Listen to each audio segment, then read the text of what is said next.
let's kick it off from the very beginning, because I think it's always interesting to kind of hear the background story, like upbringing, parents. What were those early money lessons that you learned, and how did that start to shape your financial future from a young age? Sure. It feels kind of weird as a 41-year-old to be like telling high school stories. But I actually started investing when I was 17. I found this very recently. I like save a lot of records, and I got a summer job as a camp counselor. And my dad very cleverly knew the rules of the Roth IRA are that you can't contribute more than you earn per year. And this is the first time I had ever had earnings. And so I think I made like $1,200. And so he took $1,200 of his own bucks and like basically gifted to me inside of a Roth IRA, explained what he was doing, and, talked to me about it. And, I learned about investing. I basically became an investor at 17, which was like, so I definitely had like a great role model and a head start in that regard. And was that just like one example of, how y'all kind of talked about finance and, the little IRA thing, or was that a common theme where you talked about finance a lot? It was always in the household. He continued to teach you more about investing? Well, my dad's Jewish, so money was a common topic to this day. In fact, to this day when we talk, I mean, he knows what I'm doing with Personal Finance Club, but it's always, money is always discussed, whether, often in the frugality or investing. But yeah, I gave that example just because it shows that, like, I think that was at the time, I just thought that all kids had that experience. When you're a teenager, your parents start helping you invest. But as an adult, I realized that's pretty atypical, actually, and I was really fortunate. But yeah, both my parents talked to me about money, and they both were good with money, and so I definitely was very lucky in that regard. And how about entrepreneurship? What were your parents' occupations growing up? When did the entrepreneurial bug start to bite you? Because you didn't take the most traditional path. You didn't, go down and become an accountant just because you liked personal finance. No, well, yeah, I actually turned down a job offer from Microsoft, so I graduated with a degree in computer science and turned down that job offer, and that was a little bit different than my parents' path. Strangely, I have a computer science degree from the University of Michigan, as does my brother, as does my mom, and my dad, the black sheep, has an electrical engineering degree from from the University of Michigan. So it's definitely like the family, family field or whatever, the family field of study. But no one in my company had ever started. No one in my family had ever started a company before, and I just knew that I didn't like. I had interned at Microsoft for 2 summers. Great company, super nice. Was fortunate for the opportunity, but I didn't really like working for a gigantic company. And I also was dating someone who still had 1 more year of school left when I graduated, so I didn't feel like I could just leave town and go join the Peace Corps or something. And so can't get a real job, can't join the Peace Corps. It seemed like the only other option was just to start a company, which is why I did it. It's not a very, sometimes people are like, oh, you must have just been so inspired by this idea you couldn't give up. And that really wasn't it. It was just I didn't really want a real job. And so I just thought I would give it a try. But did you think going into college that was going to be something you're going to do, like you were going to do your own business? Or did you ever think, no, I need this degree because I'm actually going to use it. I do want a regular job. I'm just not sure what it is yet. Because that's a lot of times when I hear people who go directly into entrepreneurship, I'm always interested in why you go to college in the first place. Yeah, that really wasn't my plan until the last moment, to be honest. I never thought that I had, the leadership skills or not the ambition, but I don't know. I always figured that I would be the second or third person in, I'm a tech guy. I was they're going to, some really strong leader would need a technology person. I would be that guy. And actually even my senior year of college, messaged some small companies being you need a tech guy. It's kind of funny because now from my perspective of the world, I feel like entrepreneurs are tripping over themselves to find a CTO or a chief technical officer. And so maybe I could have found a spot if I looked a little harder, but I also was a 21-year-old kid who had no idea what he was doing, so maybe I wasn't in that high of demand. But yeah, that wasn't my plan. I just was going to school because I thought I would get a job. I thought maybe I would, be the second or third person in a company years later, and just kind of fell into it because I couldn't really you didn't want to work at a big company, couldn't find a job at a small company. Yeah, although I mean, this was I graduated college in 2002. in 2003 with my undergrad and master's, and the dot-com boom was like in the late 90s. And so my first couple of years of college, I was like seeing, just like money fall from the sky for anyone who had an idea. And so, certainly like the seeds were planted that I was like, oh, maybe I can start a company and make millions of dollars. But quitting school would have been a crazy idea for me. I think my parents would have been very pissed too. So can you talk about those first couple years of entrepreneurship? Because I think a lot of people don't appreciate the grit that goes into it. I know me, when I quit my corporate job 7 months in, I was only spending like $1,000 to $1,200 a month. And that was like the only reason why I could go and take that leap, is because my money just went so much further. And I know you have a similar story, Jeremy. Could you walk us through those first couple of years and like the difficulties, the struggles, and what type of money you were making with that business? Nice. Yeah. So to fast forward a bit, like I sold this company I started at the end of college at the age of 34 for just over $5 million. And when I'm like a 41-year-old dude who's like, yeah, I started a company in college and sold for millions of dollars, it just sounds like, okay, he was always destined for success. Like that was a foregone conclusion. But, in the moment, it doesn't feel like that. I don't know how free will or how the world works, but certainly in the moment, it wasn't going well. Like my first year in business, I made $14,000. That was like the company's top line revenue. After expenses, I maybe took home like $8,000 to live on. And this was in 2003. So, it wasn't ancient times, like 8,000, like that 8,000 is maybe 12,000 a day, but like it wasn't nearly enough to live on. I used credit cards. Like I literally racked up $10,000 in credit card debt in that first year, just to like pay rent and eat groceries. And like you said, like I was living extremely frugally. My rent was like $400 a month. I would only shop at Meijer if like, never would buy the national brand. There's always the generic brand. I mean, I would, never, like if I ever went out to eat, it'd be like Jimmy John's or something where you could get like a $5 sandwich. I mean, I just like didn't have any money, and it was terrifying to me to be like, using a credit card. I wasn't trying to use it like recklessly. I was planning on paying every single dollar back. So at the end of that year, if you asked me like, is this definitely going to be successful? I was like, I don't know. Like, I don't think so. I mean, and the fact that I got people to pay me $14,000, I was actually pretty jazzed about. That's a lot of money. And from the perspective of a college kid, that's like more money than I've ever seen before. But it wasn't enough to live on. So yeah, it was rough goings early on. And can you walk us through a little bit more about what the business that you created was, and especially what it looked like right when you started it out of college, and then what you thought it would become? Yeah. So it was. I mean, it was so. If I describe the step by step from the beginning, it's like so ugly, and I like doing that because I think, like you said, everyone has this idea. It's like, oh, it's always perfect, but it was called Hercules. So yeah, I was a senior in college. I like Googled for domain names or whatever, and I found an available one called Hercules Solutions, and I was a computer programmer, and so my plan was to write custom software. So other people.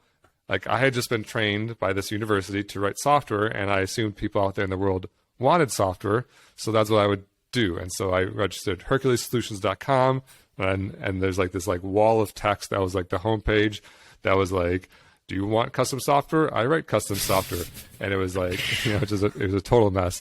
And I actually changed the name because that wasn't working well. It turns out that people don't really search for custom software; they want their specific problem solved. And so in the first year, I was just trying to sell anything, like anyone who needed a website, anything I could do to make money, I was trying to do. And I finally sold a website to one of my old landlords. I was not making any money. I was broke. And so I knew that he had a terrible website. So in my free, just during my day when I had nothing to do, I spent 3 straight days just like building this new website from scratch. And this was like kind of a long time ago, so there weren't all the website builders and stuff. And I like downloaded like all the photos of his properties I could find, and it basically made like a nice little website. I emailed it to him, no response, crickets. And I was like, oh man, that's a bummer. I wasted 3 days on this. But, I was so shy. To this day, I'm shy calling people on the phone. But it's like, I got to at least for 3 days of my work. It's not a huge deal because I wasn't making money anyway, but I at least got to get a no to my face. So I called him up and I said, hey, I'm a former tenant of yours. I made you a website. Did you get my email? He said he didn't. And I was like, oh, can I send it again? And would you mind taking a look? And he said, sure. And so he did. And actually, like was hosting it on a computer in my living room, and so I could see like how many people were connected to it. And there's like, of course, 0 people connected to it. And then like I hung up, and then like I opened up that monitor and I was watching it, and then there's like 1 person connected to it. I was like, hooray! And then there's 0 again. I was like, oh. And then there's like silence again. I was like, well, I mean, at least I tried. And then the phone rang, and the dude called me back, and he's like, yeah, that looks great. He's like, we'll take it. And I was like, what? And he said, how much does it cost? And I was like, I didn't think this was going to go this quickly. I didn't even think of a number to tell you yet. And so I literally just made up a price on the spot, which was like $3,000 plus $300 a month. I don't even know how I came with that number, and it seems like extraordinarily high. But he said, would you do $2,000 and $300 a month? And I was like, sure. I was like, let me check with my boss. Yeah, that'll work. Because there's still like more money than I've ever seen. So I mean, that was lucky. It wasn't like an easy sale. They never actually were that easy ever again. But that's how I actually got into the rental housing space. I basically kept selling websites to landlords. And so at what point does it become, okay, I'm sick of just selling these websites to landlords. I want to build my own product. I want to build my own solutions. There is born Rentlinx. Could you talk about the beginnings of it, and then, like Justin was asking, kind of how you were planning to scale that business?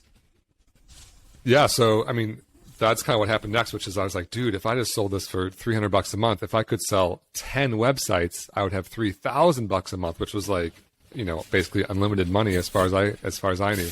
And so that's what I tried to do. I just kept selling websites to landlords, and it went okay. I sold had some few customers. It turned out that's like kind of a hard sale to make because they don't like, messing with their website. They don't know how it works, or that it's not like a need of theirs. But over time, I started having more customers, and I found out like all my customers have this like common need, which was to basically do advertising. They wanted to post their apartments online, and there were individual websites we could post, but some of them were good, some of them were bad. And so over time, and just like learning from the customer, I figured out, okay, I'm going to change the name from Hercules Solutions to Rentlinx, and then basically be this like link to all the rental sites. It's basically rental housing syndication, as we call it, where our landlords could post once on my website and automatically feed it to all these other sites. And this was over the course of like several years. I'm kind of embarrassed how long it took, because I was probably like, 2 years in before I changed the name. I was probably 4 years in before I changed like the product. And so like 4 years is a long time when you're like doing this. And so yeah, 4 years in I changed the product to basically be, instead of just websites for landlords, it was this advertising service where anyone could come and sign up and post their apartments for rent. Even if they didn't want to change their website, then they could just pay just for that service. And once I kind of like found what I would consider a better product market fit, then we started kind of growing much more quickly. And was this something where, say I'm looking for a house to rent in Austin, I go in there and I type in Austin, I see all these different ones, and as long as it's someone who's contacted me, they could be listed on there? Or is it like every organization has their own portal where like you go to this tenant's portal, this landlord's portal, and you see all the things they have to offer? So the way it works is like, as a renter, you could go to Zillow or apartments.com or rentals.com or Apartment Guide, and there's like 50 apartment search websites. As a landlord, it creates a challenge of like, how do you post to all these different sites and keep a consistent presence? And so with Rentlinx, you can post once, automatically be on all those sites. So we're kind of invisible to the renter.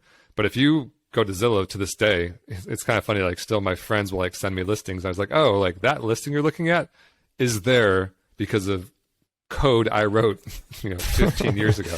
And like, there's still like computer code I wrote 10 or 15 years ago still exists on the internet. So when you go to Zillow and you search San Diego apartments and filter by 2 bedrooms, the things that pop up, not everyone typed it directly into Zillow. A lot of them typed it into my website.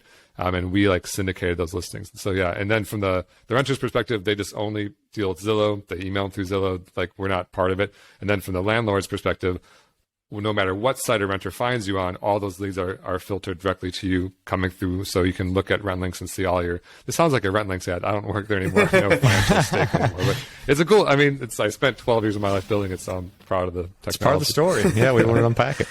So what did revenue look like? I know during that first year you had the whopping $14,000 coming in, building all these websites for realtors, and then a couple years later, sounds like 4 years later, you rebrand, you kind of find your perfect fit in terms of clients. When did it start to become real? When did you start making money and you're like, wow, this is a seriously viable business that I can scale? there was never a day where I was like, until the day I sold it, it was never making me rich really. There was definitely, so the first 4 years, I could probably almost quote you because I basically ran that company for like 11 or 12 years. So the first 4 years, it was just kind of like 14,000, 30,000, 60,000, 100,000. It was kind of ramping up. So in the fourth year, we probably did $100,000 in revenue, which is very, at the time, again, I was like just this college kid, so I thought that was great, but, that's not much to run a business on. Then when we changed the business model, it started ramping up faster. We might have saw 200,000, 350, 600. And then our last year before we sold it, we were doing $1 million in revenue. But I just was kind of like sociopathically focused on growing the business, not enriching myself. And so I never paid myself more than $36,000 a year. I was always the lowest paid employee at the company from the day till the day we sold it. And all the money we had, I would just, as soon as we could afford it, I would just hire the next person to help accelerate the growth. Some of my engineers were making six figures, everyone was making more than me. And so, I knew that I had like a viable business. We were to the point where I wasn't losing sleep over making payroll or anything anymore. But still, $1 million a year in revenue in this technology world is like nothing. We were like a minnow swimming with sharks. And so I definitely was like worried about the prospect of, getting stamped out of existence through competition or through a lawsuit or who knows what. And I know you said you didn't like lose sleep over being able to pay payroll, but then you kind of mentioned, right, like the competition could come along, could copy what you're doing. Zillow could kind of come out with their own thing or whatever it is. Did you have worries about things like APIs breaking, like something where one thing changes and all of a sudden nothing that you've created works anymore? Because I guess what I think about is people who build their entire business only like on Facebook or whatever it is, and they change that algorithm, and now your whole business is hosed, and you have to kind of change how you're doing things. Yeah, I mean that's a very real threat to consider as an entrepreneur. We had like 50 partners or so, and so individual partners were constantly breaking, and that's what made our business really difficult, because this was just like a little bit like herding cats, because you have like 50 different technology companies who have 50 different APIs and 50 different development resources. But the thing that we had that was extremely powerful was the attention of the property managers themselves, the landlords. They were logging into our site. And so I think that made us, at the time I thought, and I still think that made us powerful and threatening to bigger companies, because we owned the data, right? So like you described, Justin, like if we were just scraping Facebook posts and, doing something, like if someone could shut off our supply of data, then we would be in big trouble. But with us, we also owned our own rental search site. So if you Googled San Diego apartments, the site was called showmetherent.com. And so Show Me the Rent might pop up, and, that was getting like millions of hits a month. And so there was like lots of, despite I didn't love the business model of kind of being at the mercy of all these partner websites, like, the Zillows and everyone. But we still had lots of those, and we had our own, and we had the attention of the property managers. So I think we had a little bit of a strategic foothold that was going to last beyond, one tech giant wanting to swat us out of existence. But even though you did have some of that protection, it sounds like you had some of that intellectual property pretty close to your chest. You were still planning, or at least strategizing and thinking about selling the company one day. I'd love to hear, for those in similar positions who maybe are software developers or who have a business, how do you go about doing that? Like, is it literally cold calling big companies, sending emails saying, hey, you want to buy us? Yeah, that's a good question. There does exist, or there do exist, business brokers who you can, talk to. But, I think that I think we would need to be much bigger. I think they're more like, if you're doing like hundreds of millions in revenue, then they will like start to like, work their network of, venture capital or whatever. For small companies, I think it's, like I think my parents told me something is worth as much as someone will pay for it. And so we were worth zero as long as they were willing to pay us zero. And if we could get more, then maybe we're worth something. And, I don't think, they also say like businesses that are bought, not sold. And so I think if I just like went around and was like knocking on doors and be like, hi, we have this, we had something pretty interesting, so maybe we'd get some callbacks. But as soon as like a small business is like asking to sell itself, it just is like a really big red flag. And so like what happened was, I was at a conference one year. It's like the National Apartment Association conference.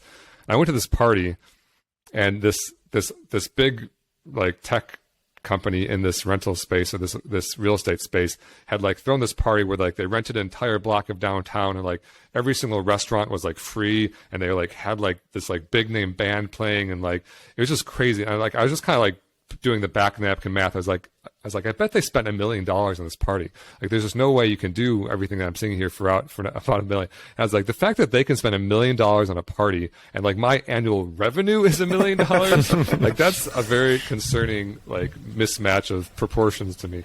And so I was like, I need to like strengthen my foothold in this space even further. And so what I did is I started messaging a bunch of other companies to set up partnerships.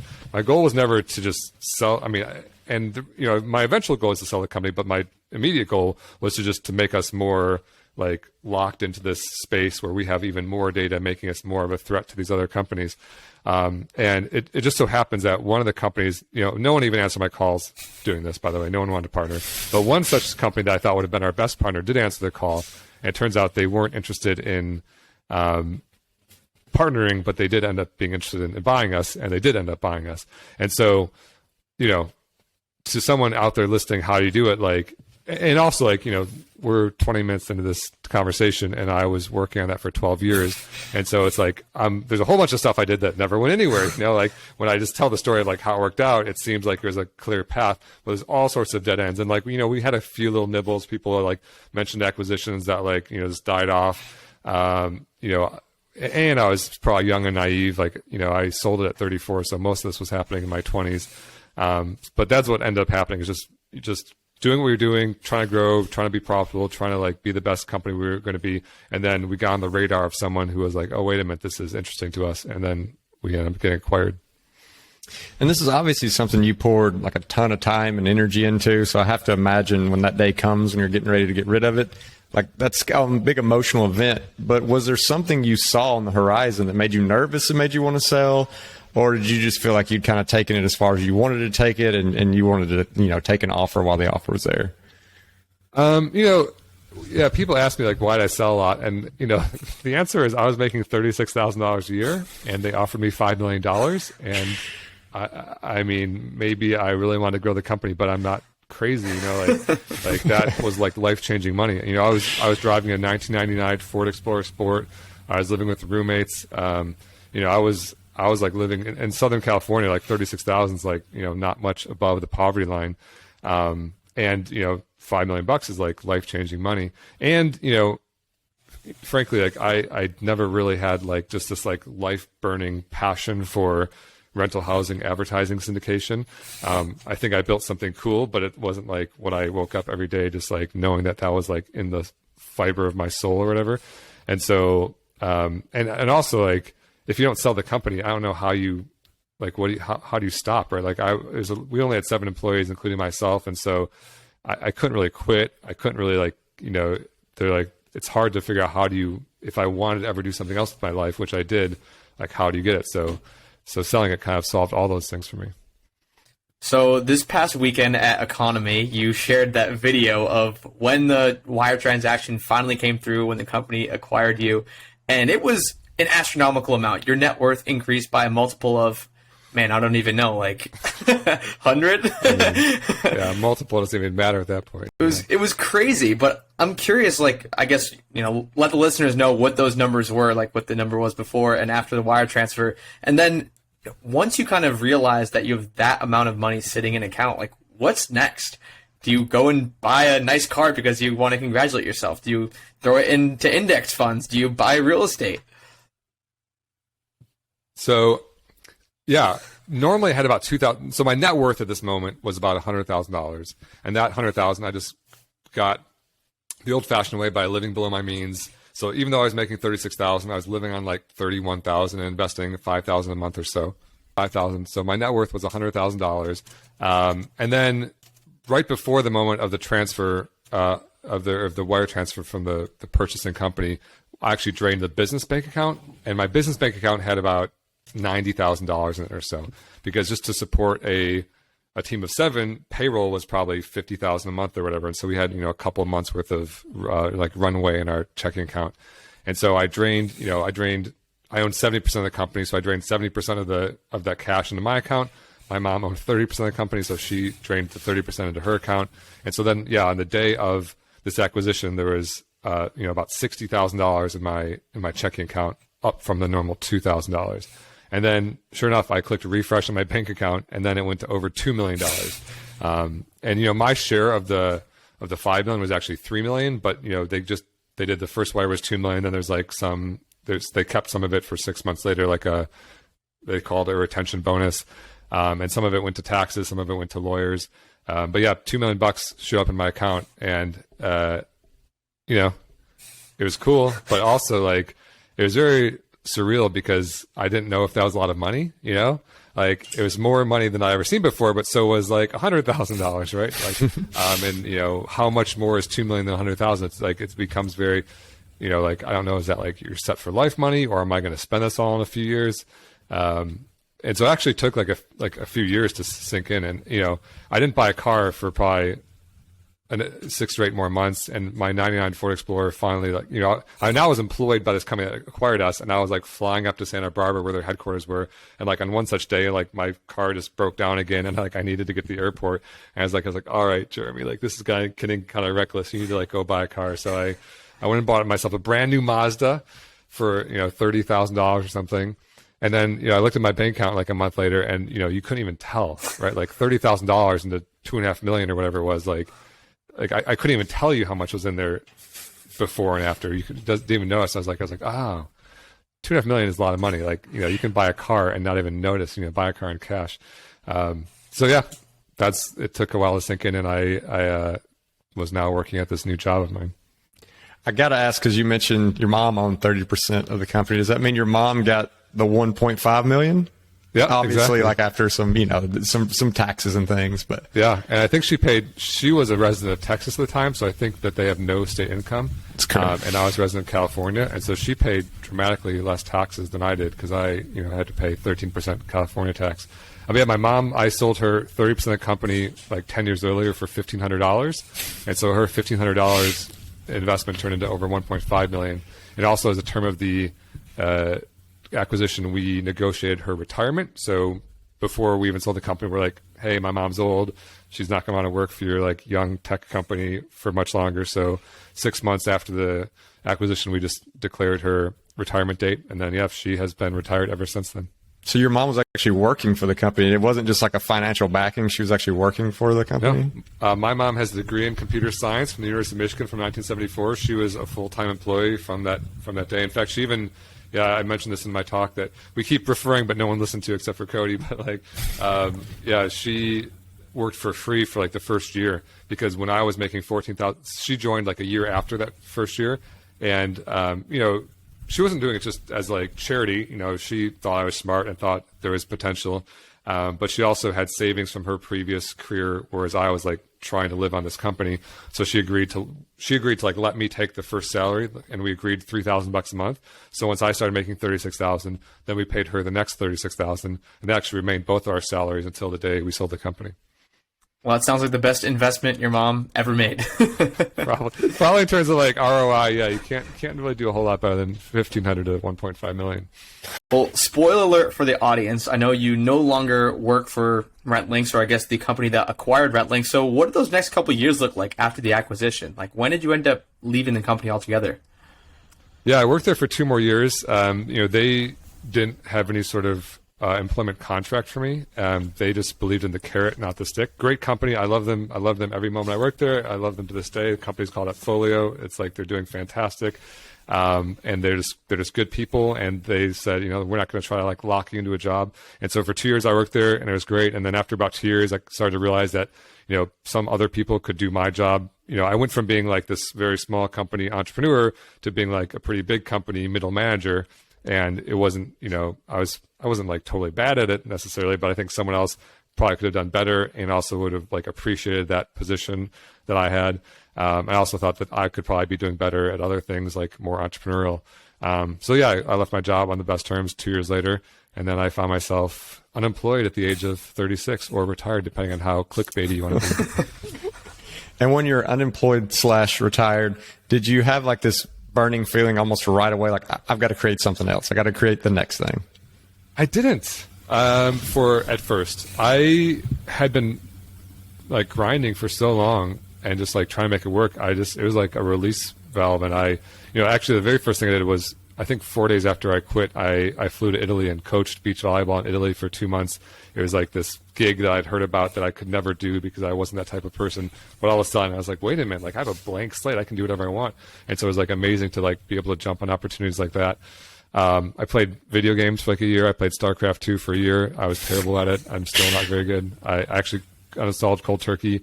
But it took about a year of that to like realize that, there's something missing pretty bad. And I think that a lot of people, for almost everyone, money is kind of like our financial tension in life. We all think like, if I could get the next raise or the next house or the next car or the next bigger paycheck or whatever, then I'll feel better, or then I'll have made more progress, or then I'll be successful. And I had basically done the math. My net worth was about $3 million by the time that I, quit my job. And I was like, I can live on that forever. I knew the safe withdrawal rate was 4%. I lived on way less than that. I could live on like 1.5% of this. So I was like, I'm financially set forever. And so all of a sudden, this primary tension in all of our lives for me was gone, and there was no tension. And I found out that I was like, oh, this doesn't feel great, because it was cool that I did this thing, but pretty quickly it's like that fades, and it's like, well, what have you done for me lately? People are like, what are you up to now? I was like, I don't do anything. I'm a piece of shit. I play video games all day. That's like, it's not a very good story. And it's not fulfilling, like I think StarCraft, like, or video games in general, kind of like recreate this like little feeling of like tension where you're like trying to beat someone and get points or whatever. But then as soon as the game ends, it's like you're back to zero. It's like a drug high or something, and you don't feel any like real progress. And so that's when I decided to start my next thing, and actually grow something for real. All right, well, let's dig into that next thing, because I remember when you first started your Instagram account, Personal Finance Club, and you had a couple thousand followers. I blink, and you have a following of over 300,000. I mean, let's just dig into that, because you're obviously doing something right. You're creating something that a lot of people are really attracted to or can easily digest. Did you go in with like a formulated plan when you started this, or was it just like an altruistic giving back type of mission? Like I said, the Rentlinx was never my passion. I never had this like soulful passion for rental housing, but I do for personal finance. And it's weird. I just love helping people. If people ask me how to set up their Roth IRA, I love that because, and I still love it to this day. Like every single day of my life now, basically someone's like, oh my God, I learned how to invest and now I'm going to become a millionaire because like no one ever told me what buttons to click on their website before. And you did. And I love that. And so that's what I want to do. And so that's why I started. And actually the name Personal Finance Club comes from, I used to just like casually help my friends. They wanted to like set up their Roth IRA or learn to invest or whatever. And so we would like go and drink and hang out and like, open up a Fidelity account. And we jokingly called it Personal Finance Club. And I just had called it that so often. I was like, I needed to start the same thing. And in fact, personalfinanceclub.com was taken. So I was like, oh. And so I tried some other names. I was like Grasshopper Finance for a while. I was going to be like Mr. Money Pants, but then there's like Mr. Money Mustache, which was like way too close, and he was going to sue me or something. Super nice guy. I just met him this weekend, actually. And so then I was like, all right, I just got to go Personal Finance Club. And I ended up just buying the domain from like the domain squatter that was holding it. So, and it wasn't really, the intention to be a business. I didn't think it was a good business. I don't think helping broke people via Instagram is like a good business model. It's just like what I love doing, and I like growing things. And if I could be like an Instagram influencer, as like I think I was 38 or 39 when I started the account, as like this awkward, almost 40-year-old white guy, like be an Instagram influencer, like that's growth. That's like attention. Like trying to grow this thing, and so it wasn't just like a money grab at all. It was just like something to build. And so that's what I did. Yeah, and the intention was okay when I decided to do this, like follow my passion, help people with personal finance.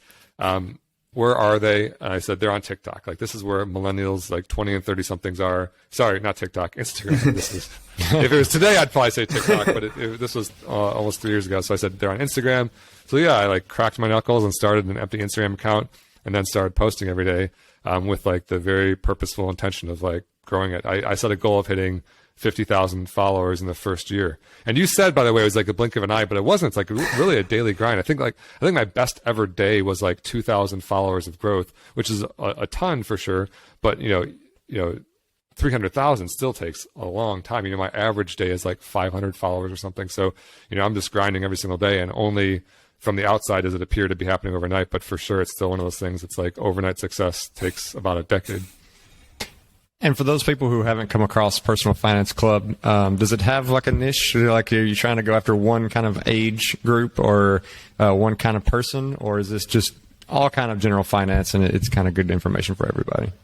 I'd say our niche is really helping people learn to invest. Personal finance could be a ton of different things. So it could be budgeting or credit card points or extreme couponing or, who knows what.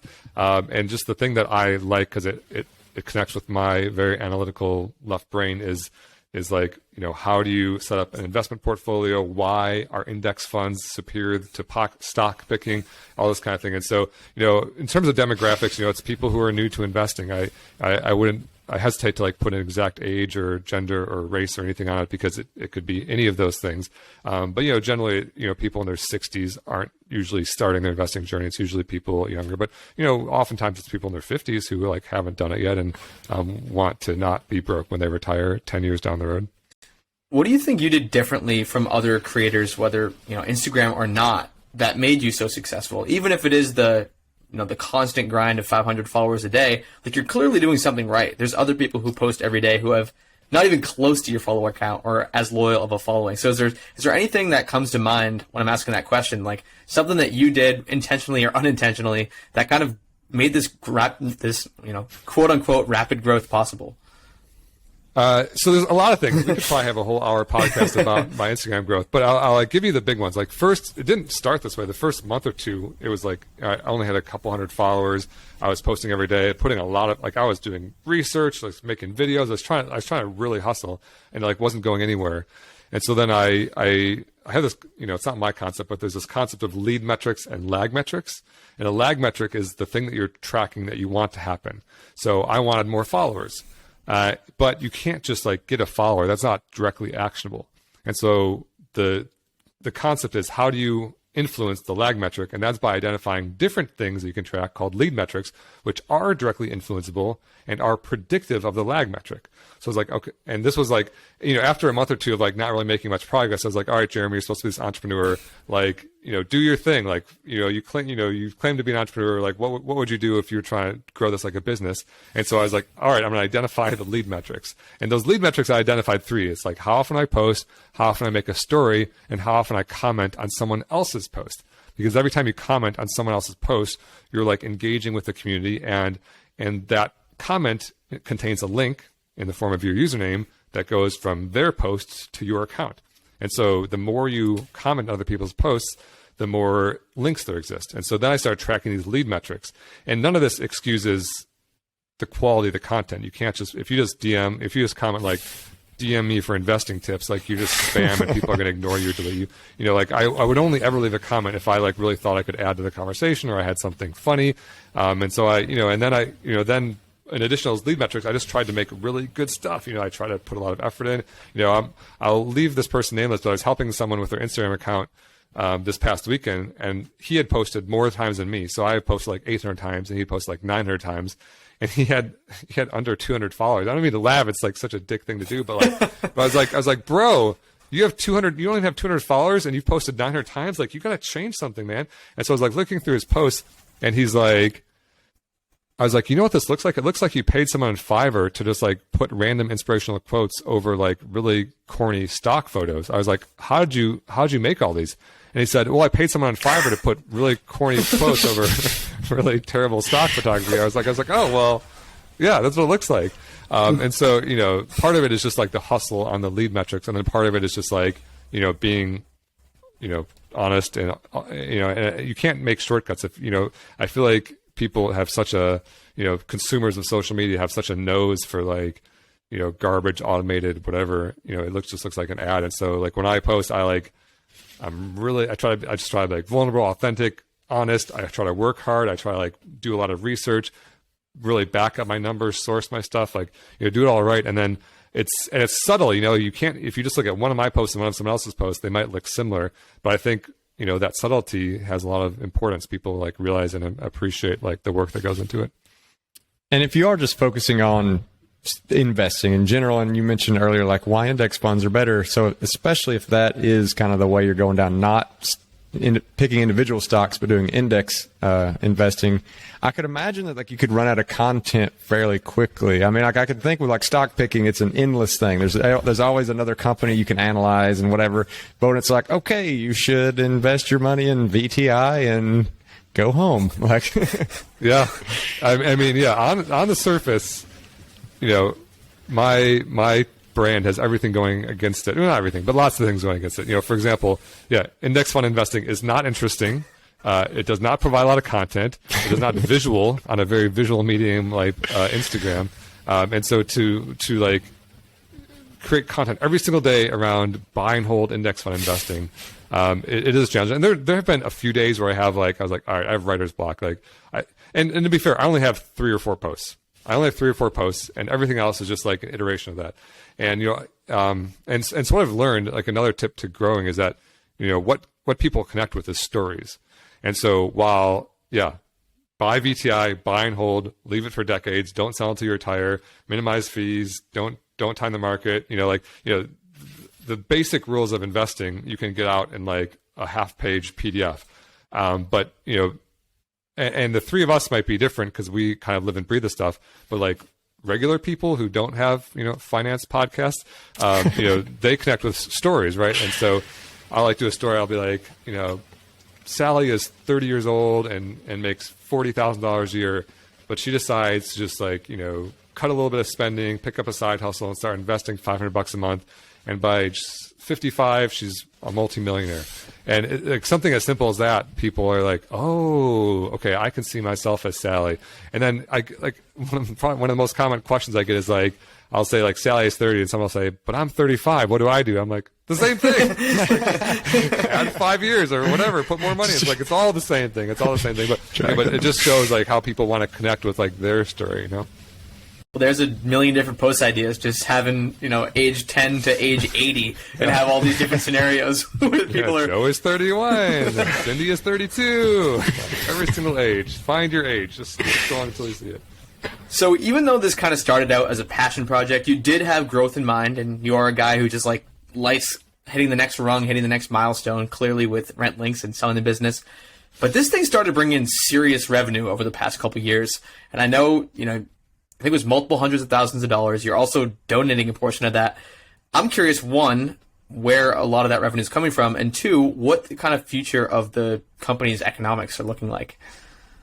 So it hasn't even been a couple of years. We launched our very first ever paid product in October 1st, 2020. So 13 and a half months ago. And, it was literally just being bored during the pandemic. This was like kind of middle pandemic fall or whatever. People asked me the same questions over and over. How do I invest? And so I decided to make a video course. I was going to offer it for free, but I was like, you know what? People don't value free. They're not going to finish the course if it's free.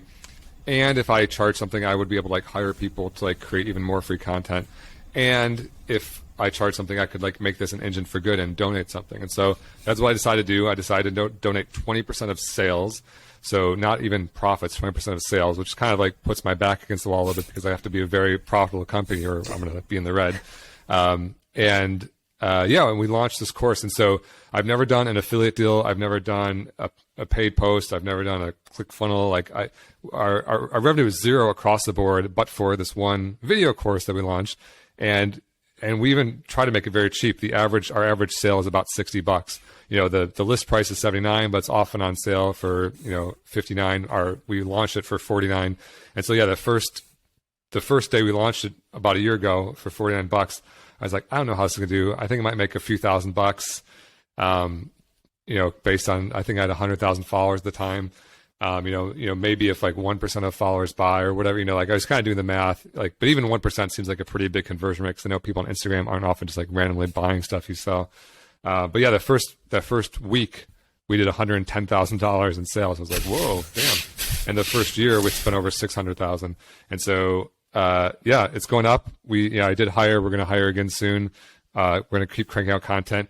I don't know, this doesn't, it might all go away tomorrow. This doesn't have that same, Rentlinx had the attention and user base and this content, lots of these these like more non-concrete benefits, whereas we just like have these one-time sales and like an Instagram account, and we've got some web traffic and a TikTok. It's not like we're totally a one-trick pony, but definitely the Instagram is most of it.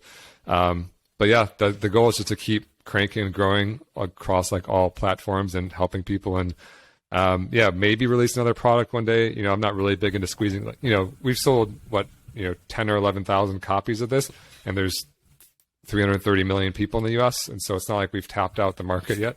I would much rather sell more of this course than just try to like take my little set of customers and like squeeze them to death for more money, Well, it does sound like you're doing some good, like you said. That comes out to what, a little over $200,000 a little over $120,000 that would have been given to charity. What kind of charity have you been giving this to? That's a hard problem because, knowing how to, we donated, I think, $125,000. Just this last month, we donated like $35,000. It's like, the numbers are crazy. I mean, it's like, feels really great to be able to like do this. And that's kind of what my talk was about, which is like, instead of thinking about in terms of like how much I'm losing, I think about in terms of like, how big can I make this donation? And I think that actually helps accelerate growth. But most of the money, to answer your question, goes to GiveWell, which is a charity that basically identifies other charities that fill the deepest needs. And so they're like, if these things have to be ranked, because if we just give the same amount of money to every charity, that's not probably the best in the world. And like saving a life is probably better than like getting a dog a fancy Halloween costume or something. Maybe they're both good causes. I don't know. And so they basically identify like how you can save the most lives, like reduce the most poverty, reduce the most like, medical issues, things like that. And so we usually will write like for every like $20,000 we write to them, we'll do like a few $1,000s to smaller charities that are local or suggested by our followers, things like that. And the other ones really spread the gamut from, everything you can think of. Awesome. Doing awesome work, man. Well, I think we're wrapping up for this episode. We might have to bring you on for a round two as like an Instagram masterclass or something. But, I kind of like doing these, holistic episodes, because we could have had you on, this guy, Jeremy, who built an Instagram account, launched, and within 1 year he had $600,000 in sales. But that misses out on all the early fun stuff, like living on $14,000 and having all these failures and not knowing if your company's going to make it. So if people want to follow along, I'm sure like you said, you're going to keep on chugging out content on your Instagram channel. Is that the best place for people to interact? And if not, where are some other places? Yeah, Personal Finance Club. If you Google it, you'll find me. You can follow the website, the TikTok, the Instagram, the Facebook. We have a YouTube. The Instagram is where most of the magic is currently happening, but we're trying to improve all of the above. Well, Jeremy, thank you so much for coming on the show today. And if you ever need $1,500 for a 30% stake in any business you want to create, let me know. Really? Oh, I landed some venture capital on this show. That's great. That's great news.